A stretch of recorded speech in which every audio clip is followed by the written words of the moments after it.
blessings, beautiful souls. Saravá, and I share to you. My name is Avalon Cameron, and welcome back to my fourth video in my beginner witchcraft series.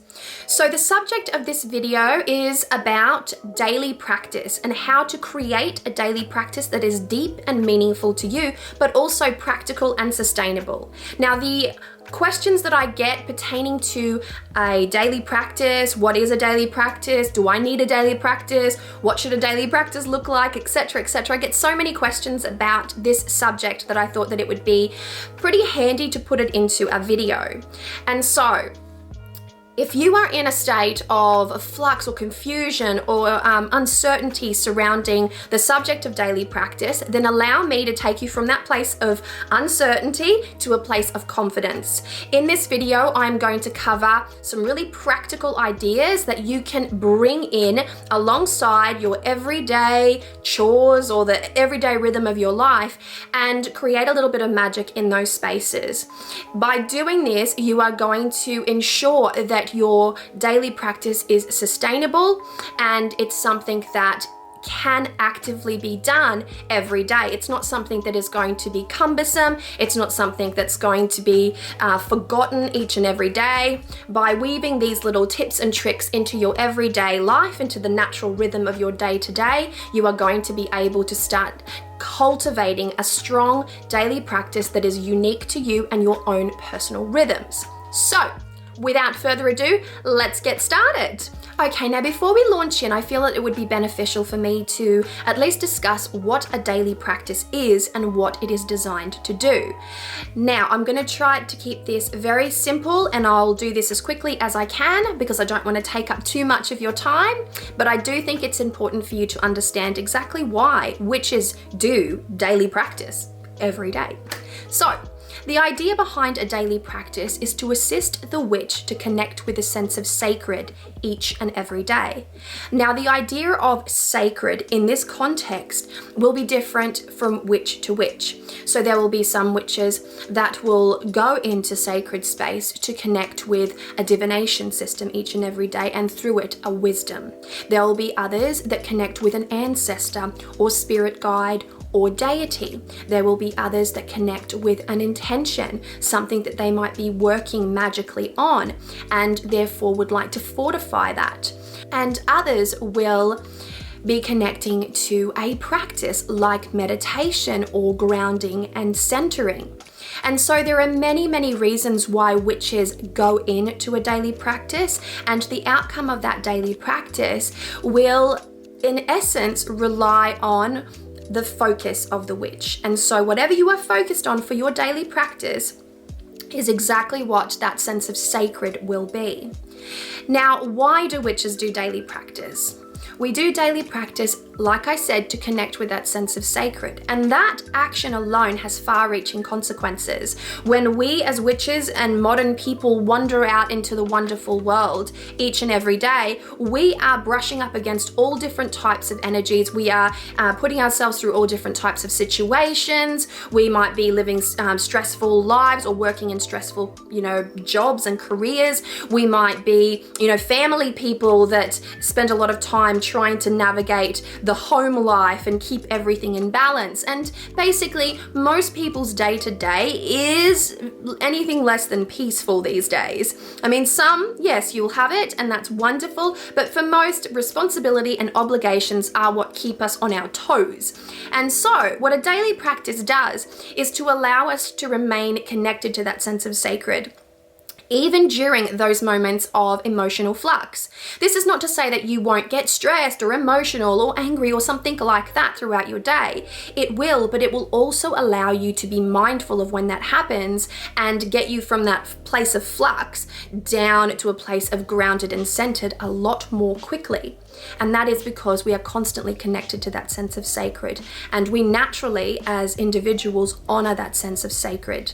We know this from the way that we behave in places of power, places of honor, religious power sites. We walk in there and our first instinct is to be grounded, centered, and respectful. So when we can cultivate that sense of sacred each and every day through a daily practice, we take with us that sense of respect for the sacred. And that keeps us grounded, centered, focused, and mindful throughout our day to day.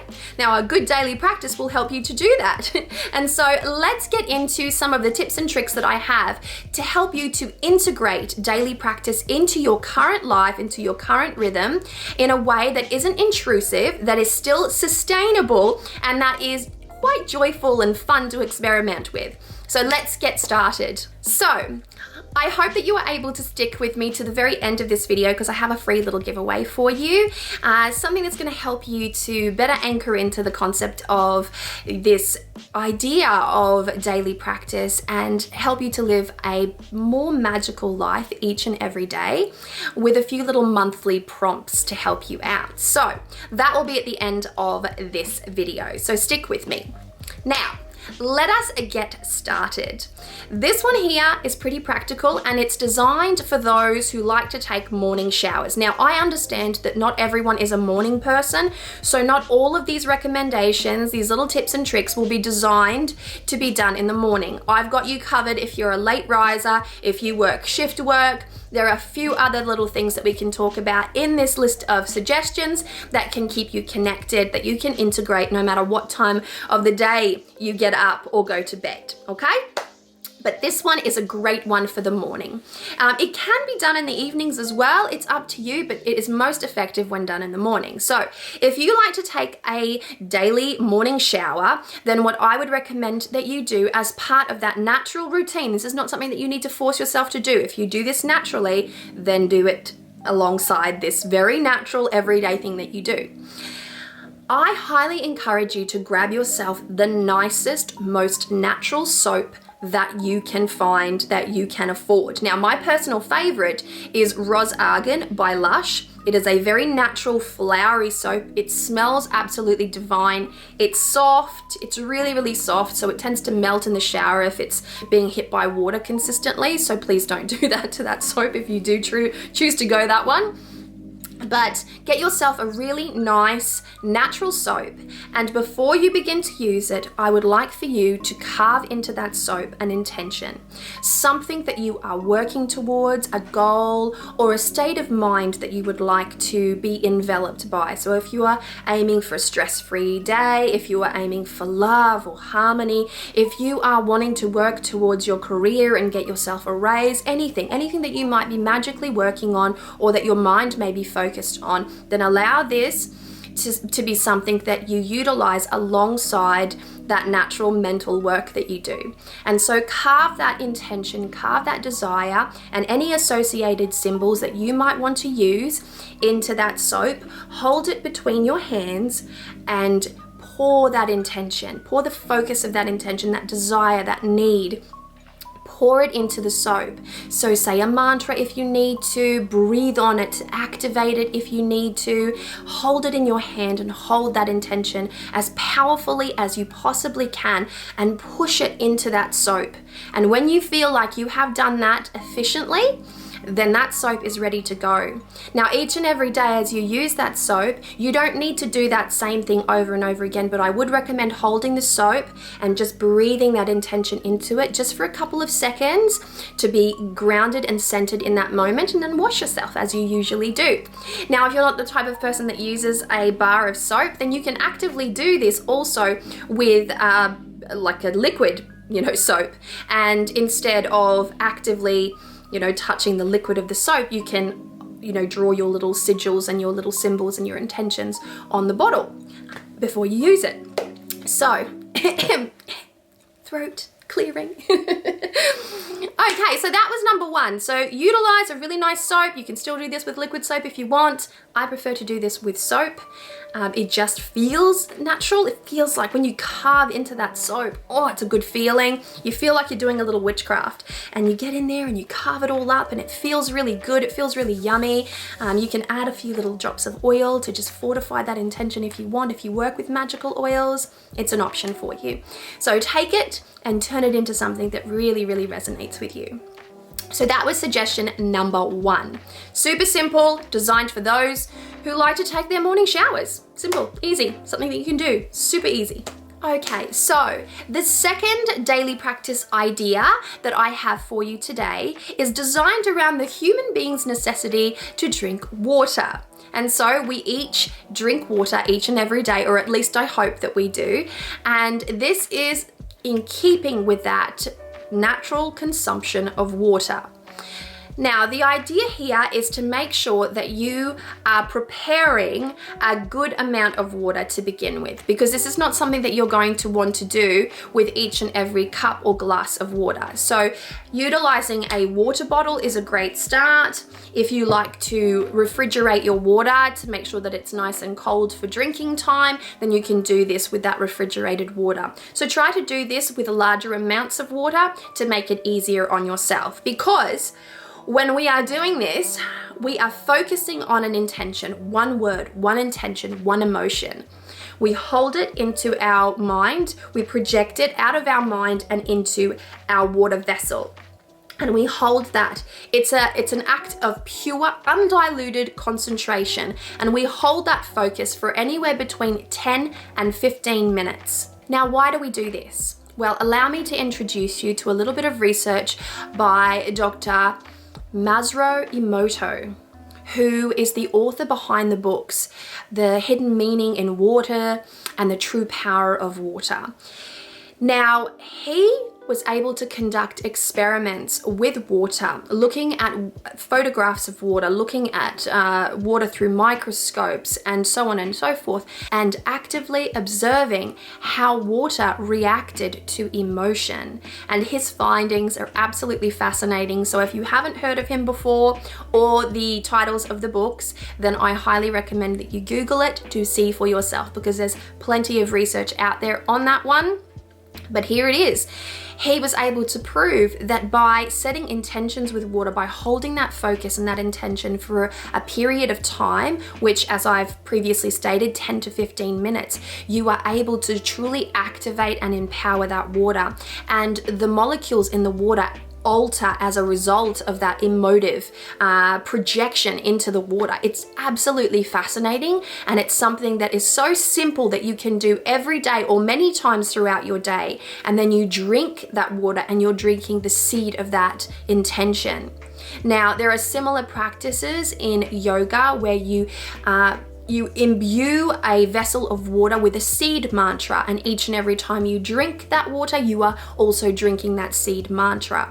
And so there are many, many, many ways that you can go about this, but the idea here is to empower, activate, and imbue with magic that glass or that vessel of water. Now, like I said, larger vessels of water are best because you're not going to want to spend 10 or 15 minutes on one glass of water. It seems a little redundant, it's going to become cumbersome, so grab yourself a water bottle, set that intention into your water bottle, and go about your merry day. And there you have it. That is your second tip for introducing a little magic into something that is naturally mundane, and something that we do each and every day. So that was tip number 2. Enjoy it. Okay, so we are now at tip number 3. So with tip number 3, this is something that we can do at the end of our day. After we have done all of our chores, all of our obligations, we've been to work, we've been to school, we've been to wherever we needed to go. Then we come home and we are trying to collect ourselves from all of that erratic energy that we have had to face as we've charged out into the world and come back. And, you know, we're preparing for a shower, we're preparing for dinner time, we're preparing for bedtime. This is something to do at around about that time. And so this involves clearing your aura, clearing your energetic body of the buildup of energy that you have had to face throughout your day. And so this is something that you can tie into a little grounding and centering, little breathing exercise, little visualization, but it specifically focuses on working on that subtle body. Now, there are ways in which you can do this. The first and one of the most popular is to use a sage bundle, also known as a smudge stick. And you can utilize this to work the subtle body, to work the auric field, and to cleanse and clear your energetic field of any negative or built up energy, any stress, any tensions, any, unnecessary emotions that you might have had to face throughout your day. Now, this is probably the most common. Now, not everyone can handle smoke, nor is everyone able to utilize smoke indoors. And so there is another option, and that is to work with a Hydrosoul. And this is a spray. So let me give you an idea. This here is a bundle of rosemary, and rosemary is really great for removing negative energy. You can use sage. You can also use Palo Santo. This is Palo Santo here. Palo Santo is holy wood, and it's designed to create such a shift in your day-to-day. And then let me grab this one. This one here is a Chakra Balancer. This is a spray that was created by Earthly Alchemy, and this one here is designed to spritz around your auric field to help it, to align, to heal it, to cleanse it, to clear it. Okay, and then you can anoint the body if you feel like it. So there are many ways that you can work on the auric field if you like. Another one is to use a crystal such as blue kyanite. Now, it is said that if you hold blue kyanite in your hand and you work with intention, it is capable of helping to align all your chakras in one go. And so that is the idea. Blue kyanite is a wonderful stone to be able to work with, and something that is subtle and gentle and beautiful to look at as well. You have these options to help you throughout your evening, to help you to ground and to center. And you can couple it with a grounding and centering exercise. So the tree root visualization is really popular, and the calling back of the tendrils of energy that you may have spent throughout your day. So calling back your power, some might call that. But helping to remove the excess buildup of energy towards the end of your day is going to help you to sleep better. It's going to help you to relax, de-stress, unwind, which is an important one, at the end of your day a lot quicker. And it's also going to help you to connect with that sense of sacred. It's beautiful self-care. I like to call that one a bit of metaphysical maintenance, because I feel it's necessary for everyone to do that. Even if you haven't left the house throughout the day, the fact that you've gone a whole day with thoughts and ideas and tasks and that running through your mind, it's still a great opportunity for you to clear out the headspace a little bit and to bring that sense of mindfulness into practice, to ground and to center, so that you can sleep better. I find that whenever I'm cleansed and cleared, I'm grounded and I'm centered and I'm well hydrated, I sleep like a baby. And that's coming from someone who's experienced years and years of chronic insomnia. So please do take this as a little tiny bit of wisdom.